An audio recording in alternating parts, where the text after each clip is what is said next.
Alors avec le Saint-Esprit, c'est 100% gratuit. Tu pourrais être ici dans ce lieu et ne rien avoir sur ton compte bancaire. Tu peux ne rien avoir dans tes poches. Cela n'inquiète pas Dieu. Il peut te remplir du Saint-Esprit sans que tu aies 1 euro dans ta poche. Même la pauvre petite pièce que tu n'as pas, ou que tu as donnée dans la conférence ou je ne sais où, tu n'en as pas besoin pour recevoir du Saint-Esprit, du Père, ce qu'il a à te donner. C'est la bonne nouvelle aux pauvres.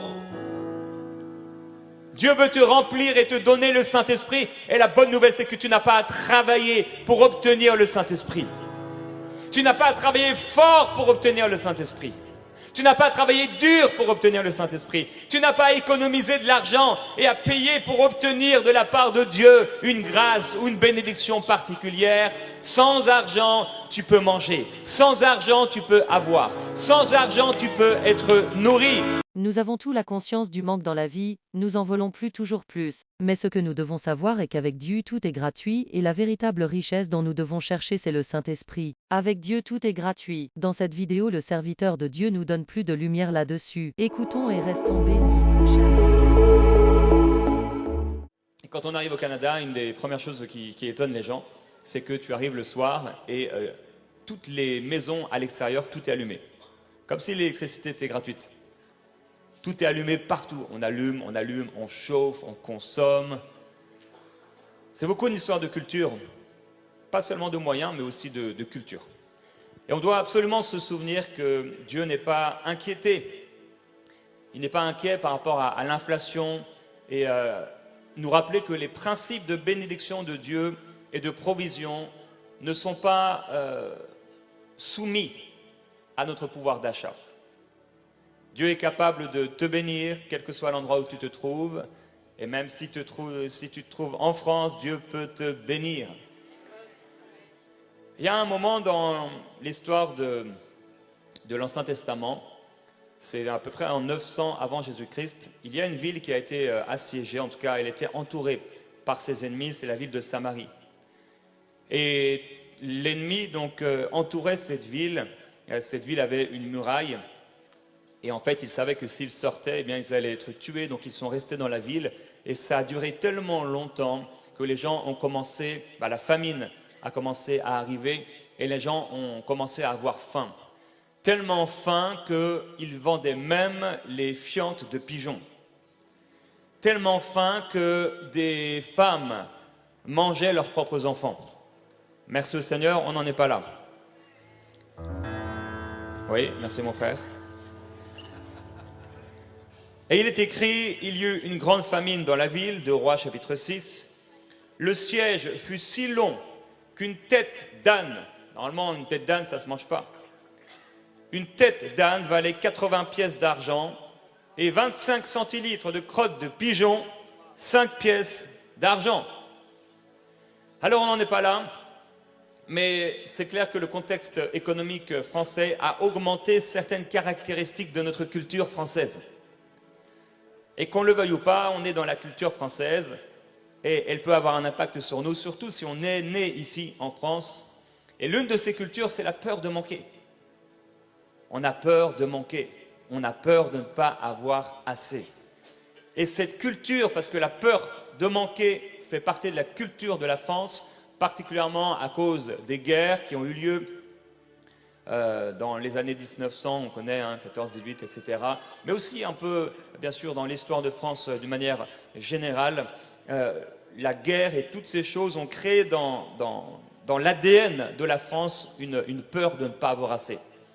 Si vous êtes âgé ou plus jeune, vous avez entendu vos parents ou vos grands-parents vous encourager à mettre de côté pour les temps durs, parce qu'ils n'ont pas eu assez pendant un temps, ils ont dû se priver et faire attention à la manière dont ils géraient leur argent, leurs revenus. Il y a des gens qui font des provisions à la maison, et ils mettent de côté parce qu'ils ont peur qu'à un moment il n'y ait plus.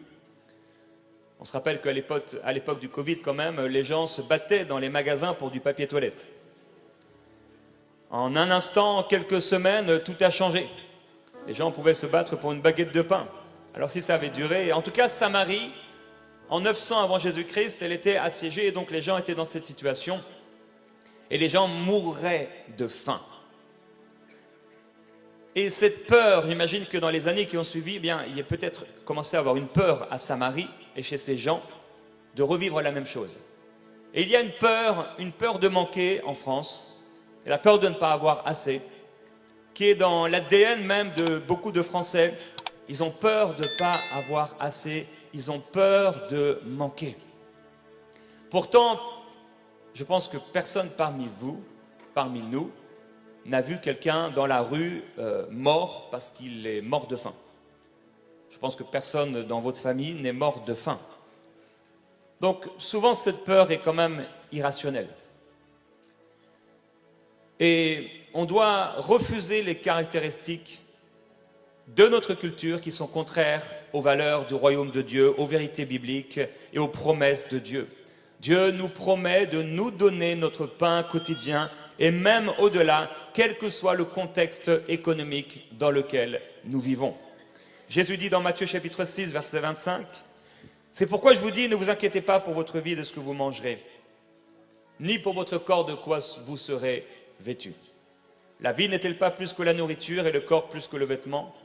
Regardez les oiseaux du ciel. Ils ne sèment ni ne moissonnent et ils n'amassent rien dans des greniers, et votre Père céleste les nourrit. Ne valez-vous pas beaucoup plus qu'eux? »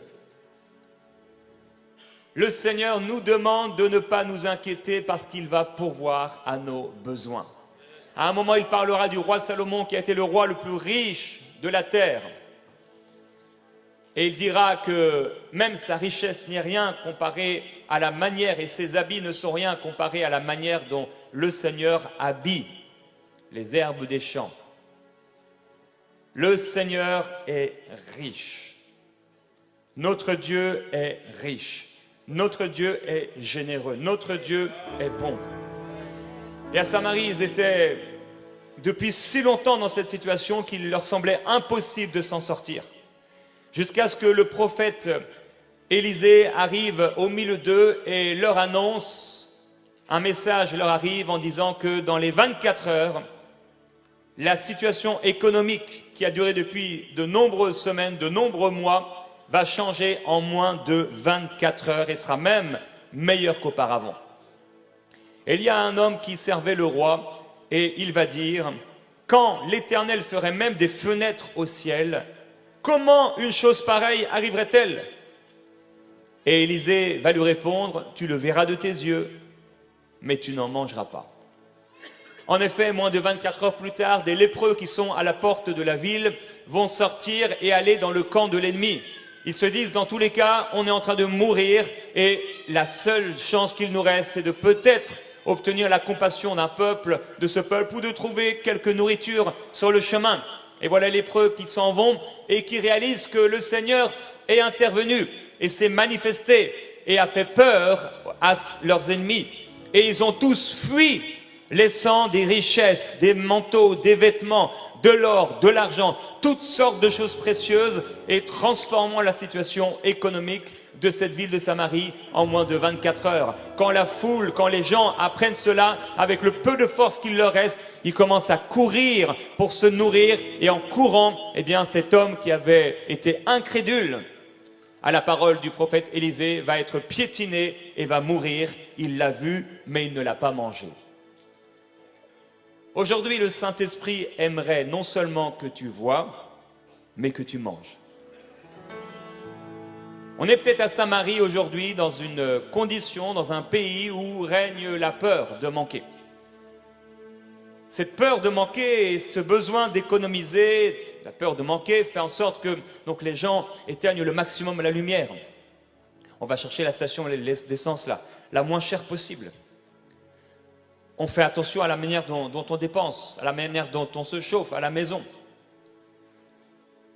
On a même des petits, je ne sais pas comment ça s'appelle, mais pour récupérer le dentifrice dans nos tubes de dentifrice. Il y en a qui ont ça?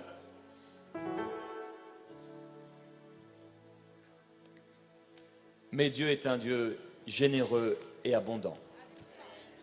Et on n'est pas censé vivre dans Samarie avec la mentalité de Samarie. Surtout si le Seigneur habite dans nos cœurs. Dieu habite dans nos cœurs et Dieu est extrêmement généreux. Et aujourd'hui, je ne suis pas en train de parler d'argent, mais je suis en train de parler de l'abondance divine. Dieu a promis de nous envoyer le Saint-Esprit.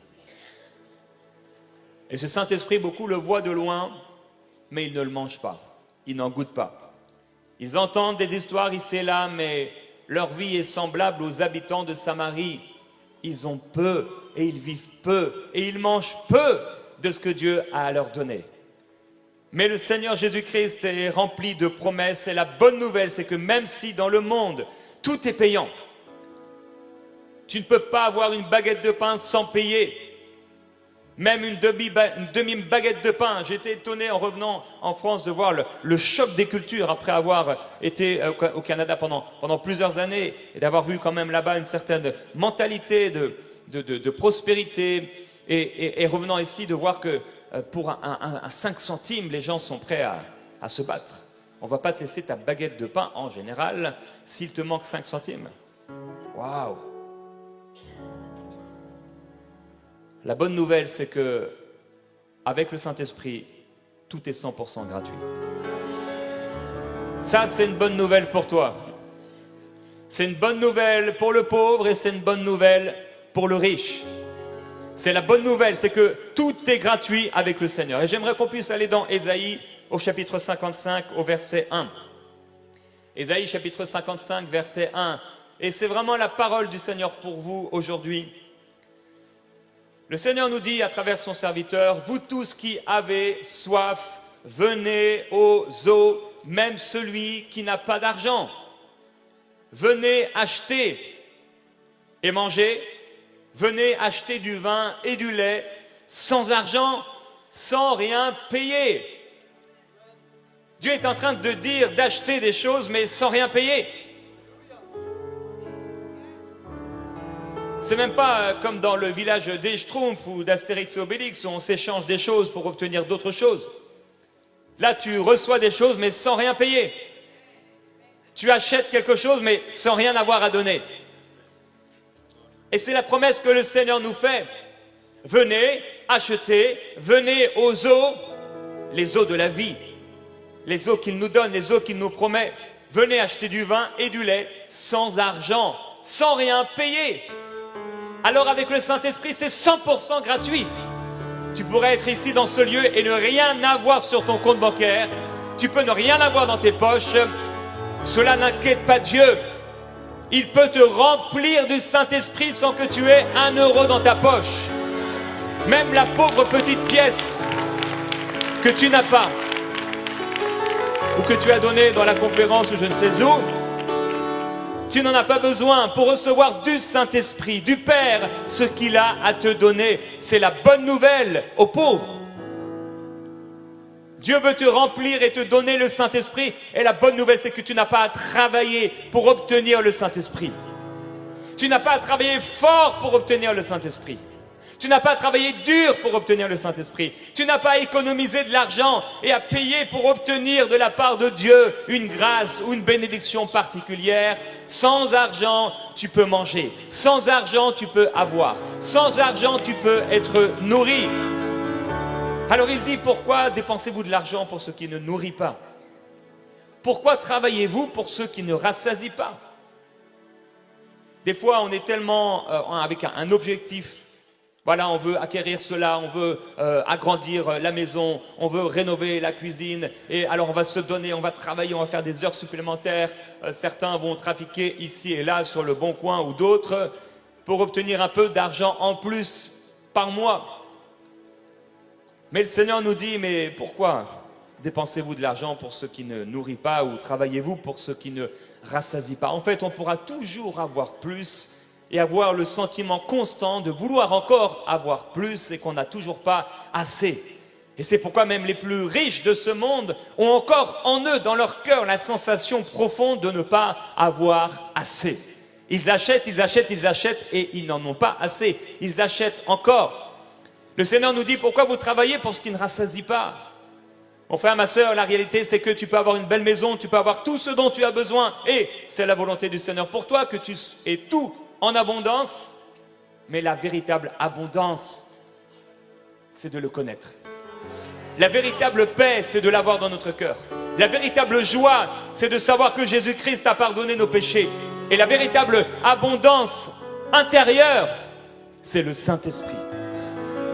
Et la véritable joie, abondance pour le chrétien, l'enfant de Dieu, né de nouveau, c'est d'être rempli du Saint-Esprit.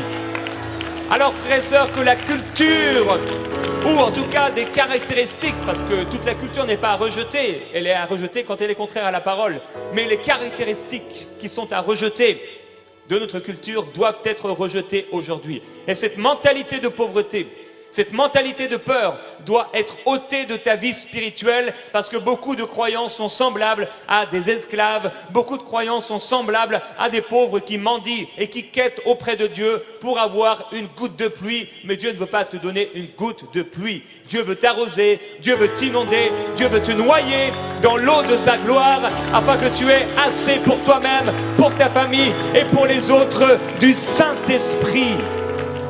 Il veut remplir son peuple aujourd'hui. J'ai la conviction intime que le Saint-Esprit va remplir tous ceux qui ont soif, tous ceux qui ont faim et tous ceux qui s'approchent de lui par la foi pour recevoir en cette journée ce que le Seigneur a pour eux.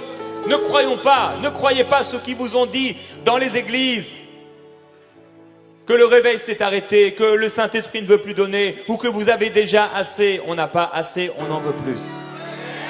Il n'y a rien d'impossible à Dieu. Dieu veut faire davantage. Dieu veut se glorifier. Dieu veut te donner davantage. Gratuitement. Alors il dit, écoutez-moi vraiment et vous mangerez ce qui est bon. Vous savourerez des plats succulents. Je prie que tu puisses savourer des plats succulents dans la présence de Dieu. Depuis combien de temps tu n'as pas pleuré dans la présence de Dieu? Pas de tristesse, mais de joie. Depuis combien de temps tu n'as pas été visité par le Saint-Esprit, vécu une expérience profonde, intime avec lui? Peut-être ça fait très longtemps. Peut-être même tu cherches et tu ne t'en souviens pas. Mais le Seigneur veut raviver la flamme. Il ne l'éteindra pas, mais il la ravivera. En fait, on est tous, chacun d'entre nous, on est des bons candidats pour recevoir la présence et la gloire de Dieu. Parce qu'il ne s'agit ni de l'argent qu'on a ou qu'on n'a pas, ni de l'endroit où on est né, ni de notre couleur de peau, ni de notre sexe, ni de nos études, mais simplement de notre soif. Est-ce que tu as soif de vivre plus? Est-ce que tu veux sortir de cette mentalité qui nous dit qu'en fait, on doit se contenter des miettes? On doit se contenter de notre pain d'hier qui est devenu rassis et on va trouver un moyen de pouvoir le manger quand même. On va le mettre au grille-pain pour ne pas le perdre et on mange ce qui aurait dû être donné aux poules pour économiser un peu d'argent, mais Dieu n'est pas comme ça. J'étais au Québec il y a 2 ans, dans un verger de pommes. Et on était là en train de se promener. J'aime les pommiers, j'en ai un dans mon jardin. Et là j'ai vu, c'était tellement grand, tellement vaste, et il y avait des dizaines, des centaines de milliers de pommes qui étaient à terre, abandonnées. Certaines qui venaient de tomber, d'autres qui étaient là depuis longtemps, qui avaient vraiment pourri. Et en fait, le verger n'avait pas, à cause de la concurrence, eu la possibilité de vendre toutes les pommes qu'ils auraient vues, donc ils en avaient beaucoup trop. Et le Seigneur a mis dans mon cœur cette pensée que Dieu n'était pas inquiet de tout ce gâchis. Dieu n'était pas stressé de toutes ces pommes qui se perdaient. Parce qu'en fait, Dieu est extrêmement généreux. Il y a toujours assez en Dieu. Il y a toujours ce qu'il faut, et même au-delà de ce qu'il faut. Dieu ne s'inquiète pas. Et Jésus nous dit de ne pas nous inquiéter.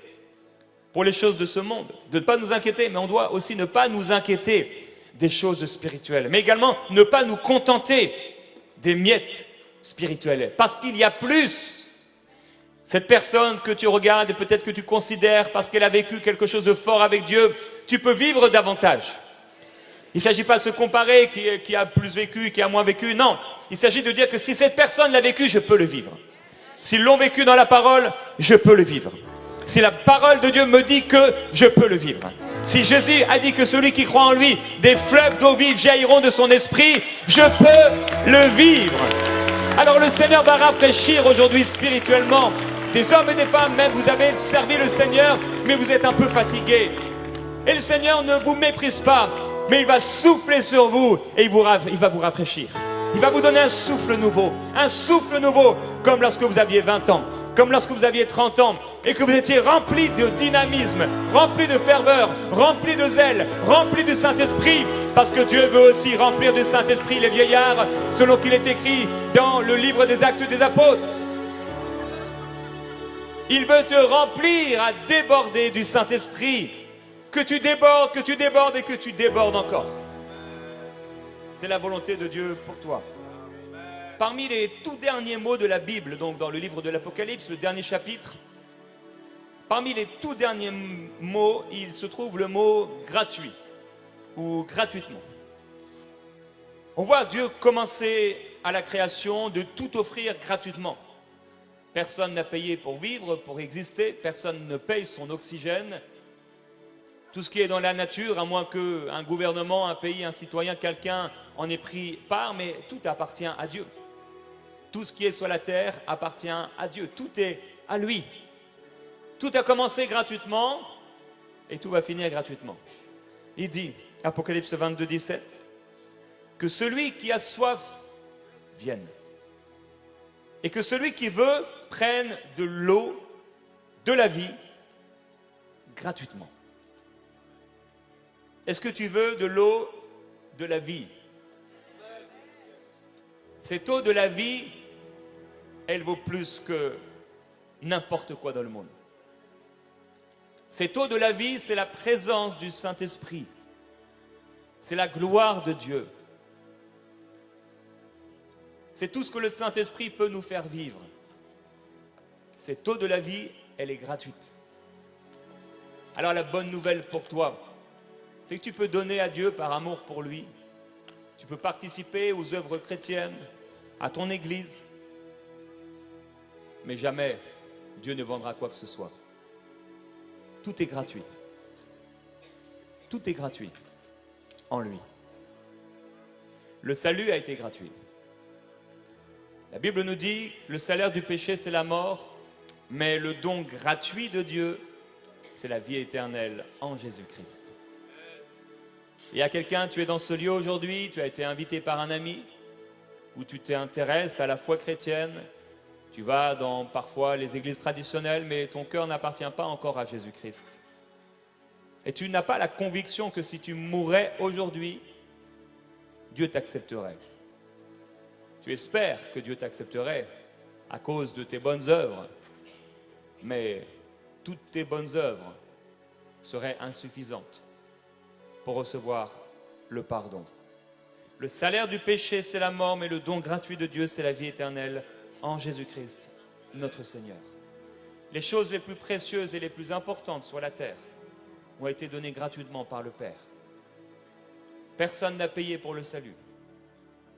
Mais un jour, on a reçu la conviction dans nos cœurs que nous étions pécheurs, que nous avions besoin d'un sauveur, que ce sauveur et ce Seigneur était Jésus-Christ, qu'il était mort à notre place sur la croix, que son sang avait coulé et que le sang de Jésus qui avait coulé était capable de pardonner nos péchés. La vie de Jésus-Christ offerte sur la croix était capable de pardonner nos péchés. Le don gratuit de Dieu, c'est la vie éternelle qui se trouve en Jésus-Christ, dans le cœur de quelqu'un qui reçoit ce Jésus-Christ et qui reçoit le pardon des péchés, qu'on appelle la justification. La Bible dit, dans Romains chapitre 3, verset 23, « Car tous ont péché et sont privés de la gloire la gloire de Dieu. La gloire de Dieu, c'est lorsque Dieu est présent dans un lieu et qu'il se manifeste, mais c'est plus que cela, il se manifeste fortement. Tous sont péchés et sont privés de la gloire de Dieu. C'est cette gloire qui se manifestait ponctuellement parfois dans le tabernacle et qui venait là dans le lieu très saint. Et parfois, la nuée remplissait la maison où ils étaient. Et ils devaient sortir tellement la gloire de Dieu était forte et ils avaient comme l'impression qu'ils allaient mourir sous cette gloire. Je crois que le Seigneur veut te faire vivre sa gloire. Tous sont péchés et sont privés de la gloire de Dieu, mais ils sont gratuitement justifiés par sa grâce, par le moyen de la rédemption qui se trouve en Jésus-Christ. Gratuitement justifié. C'est lui, Jésus, qui par son sang a été pour ceux qui croient une victime expiatoire. Ça veut dire qu'en fait, c'est lui qui a payé pour nous sauver. C'est lui qui a payé pour nous justifier. Mais c'est aussi lui qui a payé pour que nous puissions être remplis du Saint-Esprit. Avec le Saint-Esprit, c'est 100% gratuit. Pas à payer, mais à recevoir gratuitement. La guérison des malades est gratuite. La délivrance est gratuite. Il a dit à ses disciples qu'il a envoyés, guérissez les malades, ressuscitez les morts, purifiez les lépreux, chassez les démons. Vous avez reçu gratuitement, donnez gratuitement. Et c'est pourquoi dans Actes, au chapitre 3, je crois, ou un peu plus loin, peut-être 9, on retrouve Pierre, qui voit cet homme pauvre, boiteux de naissance. Et il va le prendre par la main, il va lui dire, je n'ai ni or ni argent à te donner, mais ce que j'ai, je te le donne. Lève-toi et marche. Cet homme qui a reçu n'avait pas d'argent. Pierre n'avait pas d'argent sur lui. Mais il dit au nom de Jésus-Christ de Nazareth, lève-toi et marche. Et voilà que le boiteux de naissance reçoit son miracle, reçoit sa guérison, reçoit sa délivrance par le nom de Jésus-Christ. Il s'attendait à recevoir de l'argent, se disant qu'avec cet argent, il pourrait s'acheter quelque chose. Peut-être avec cet argent avoir des soins de la part de médecins. Mais il a reçu plus. La délivrance, la guérison et ce de façon gratuite. Quel que soit ton besoin, Dieu est prêt à te l'accorder. Quel que soit ce que tu as dans la poche en ce moment, Dieu est prêt à te donner davantage. L'or et l'argent ne sauraient te satisfaire et satisfaire ton âme. Ce qui va satisfaire ton âme, c'est d'être rempli du Saint-Esprit. L'apôtre Paul dit, j'ai su et j'ai appris à me contenter quand j'avais beaucoup et quand je n'avais rien. Par le Saint-Esprit qui vivait en lui. Et les croyants, par le Saint-Esprit qui vivait en eux, ont continué de prêcher l'Évangile et de vivre dans la gloire de Dieu, même lorsqu'ils étaient persécutés à cause de ce Christ pour lesquels ils ont tout donné. Et parfois, on a arraché leurs biens, volé leurs maisons, leurs propriétés, mais ils continuaient d'avoir la joie, ils continuaient d'avoir la paix parce qu'ils étaient remplis du Saint-Esprit. Aujourd'hui, les chrétiens perdent leur paix quand une facture trop importante arrive. Les chrétiens perdent leur paix quand quelque chose ne va pas. C'est parce que nous avons besoin d'être remplis du Saint-Esprit. On a besoin de plus du Saint-Esprit. On a besoin d'expérience avec le Saint-Esprit. On a besoin de connaître le Saint-Esprit et d'une communion, d'une véritable communion et relation avec le Saint-Esprit pour qu'il nous amène dans des réalités supérieures, dans des réalités célestes. L'apôtre Paul un jour est ravi en esprit. Et il dit, c'était ce que j'ai vu. Je peux pas en parler. Il n'y a pas de mots. J'ai entendu des paroles ineffables. Je ne saurais le décrire.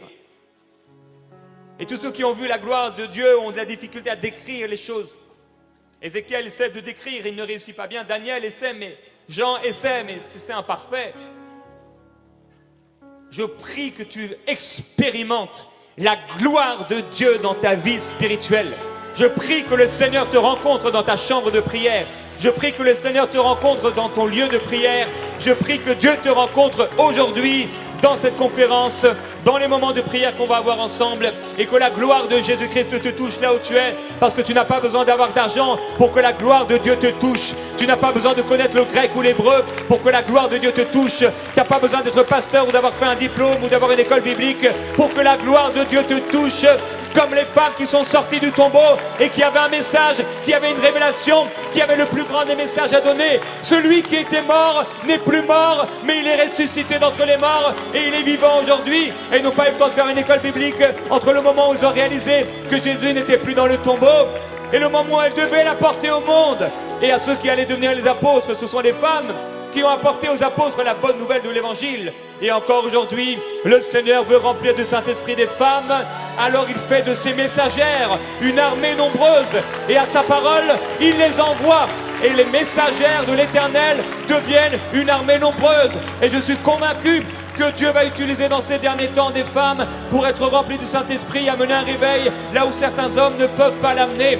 On ne va pas entrer en tant qu'homme chez les femmes pour leur apporter le beau message de l'Évangile. Mais il y a certaines femmes qui ne pourront que passer à travers ce chemin, à travers cette porte, parce que ce sont des femmes, elles pourront y entrer. Et toi qui es homme, tu ne pourras pas y entrer. Pasteur, tu ne pourras pas y entrer. Prêtre, tu ne pourras pas y entrer. Mais cette femme pourra y entrer. Et c'est pourquoi je crois que dans les derniers temps, Dieu va remplir non seulement les serviteurs, mais les servantes du Saint-Esprit. Il dit une parole, et les messagères forment une grande armée. Je crois personnellement que c'est pour aujourd'hui. Je crois que ce qui avait été prophétisé dans l'Ancien Testament, cette parole est pour aujourd'hui. Et Dieu va remplir du Saint-Esprit des femmes. Pourquoi? Parce que parfois les femmes ne se prennent pas la tête comme les hommes. Les hommes sont souvent dans leur raisonnement, leur calcul. Mais les femmes sont plutôt dans l'intuition, plutôt dans la foi.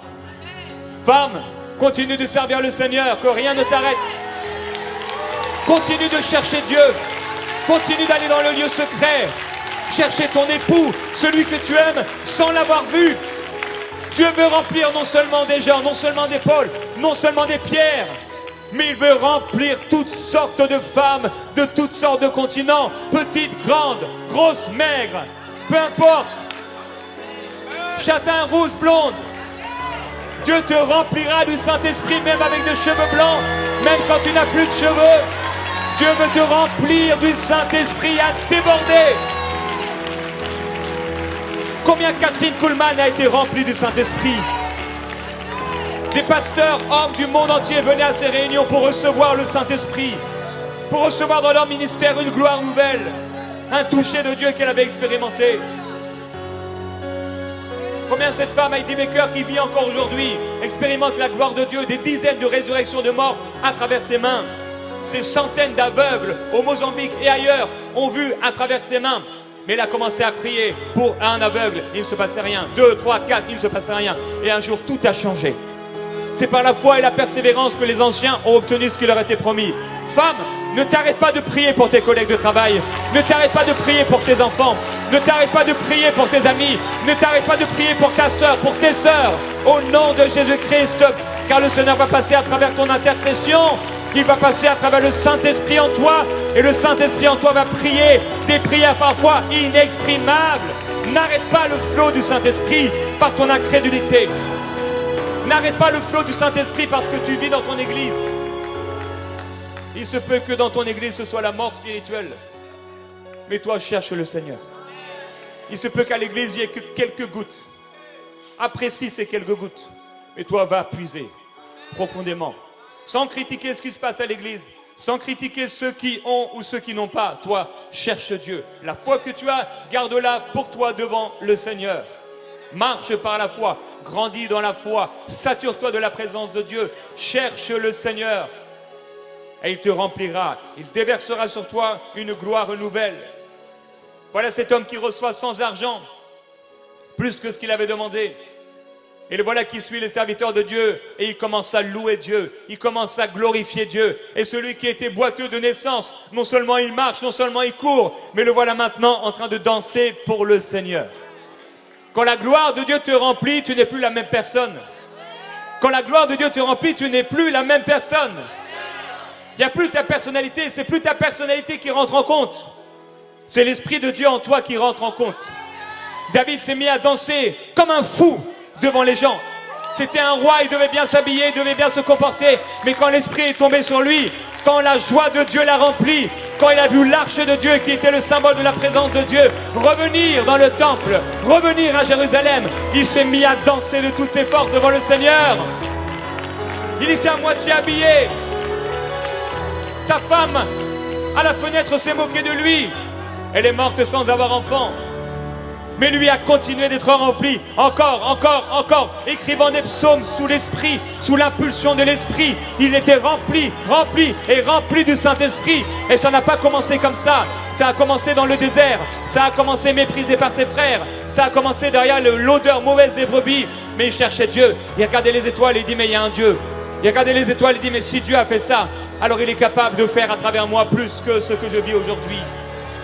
Et le voilà devant Goliath et il ne vient pas avec la mentalité française. Oh, je ne peux pas. Il n'est pas avec la mentalité du peuple d'Israël, à droite et à gauche de Goliath, en train de parler de Goliath, de parler de la montagne, jour après jour, de parler à leurs enfants et d'inculquer leurs enfants et de montrer à leurs enfants comment le Goliath était grand. Oh, si tu l'avais vu, le Goliath, il était grand. Oh, le Goliath, il était puissant. Oh, l'arme de Goliath était lourde à peser. Non! David arrive et il a développé une communion avec l'Esprit. Il a développé une communion avec ce Dieu qu'il ne voit pas, mais il est convaincu en lui-même parce que Dieu a placé dans le cœur de tout être humain la pensée de l'éternité et tout homme sait que Dieu existe en réalité. Soit il le sait, soit il refuse de le savoir. Et mon ami, si on disait que ce téléphone tellement intelligent, on peut aller dans tellement d'applications, voir la belle photo de ma femme maintenant qui me fait un bisou. Si on dit que ça, c'est né de deux pierres qui se sont entrechoquées, vous diriez, mais Jérémy, on va donner le micro à quelqu'un d'autre, tu es complètement débile. C'est vrai? Même la chaise sur laquelle tu es assise, elle est beaucoup moins compliquée que ça. Quelqu'un l'a créée. Et la terre, les cieux, ton œil, ton empreinte digitale qui est unique au monde, c'est deux pierres, une explosion qui aurait créé ça. Les cieux et la terre racontent la gloire de Dieu. Alors David savait dans son cœur que Dieu existait et il a voulu rencontrer ce Dieu, connaître ce Dieu. Et dans les temps de nuit parfois, dans les temps de la journée, il cherchait Dieu, il commençait à prier et il a commencé à réaliser qu'il avait un désir de chanter, un désir de louer, un désir de glorifier Dieu, d'adorer Dieu. Pour ceux qui suivent l'émission Prière inspirée, maintenant le vendredi, on passe 28 minutes de prière chaque vendredi. J'ai appelé ça les vendredis 519 selon Éphésiens chapitre 5 verset 19 qui nous dit « Entretenez-vous ». Le verset précédent nous dit « Ne vous enivrez pas de vin, c'est de la débauche ».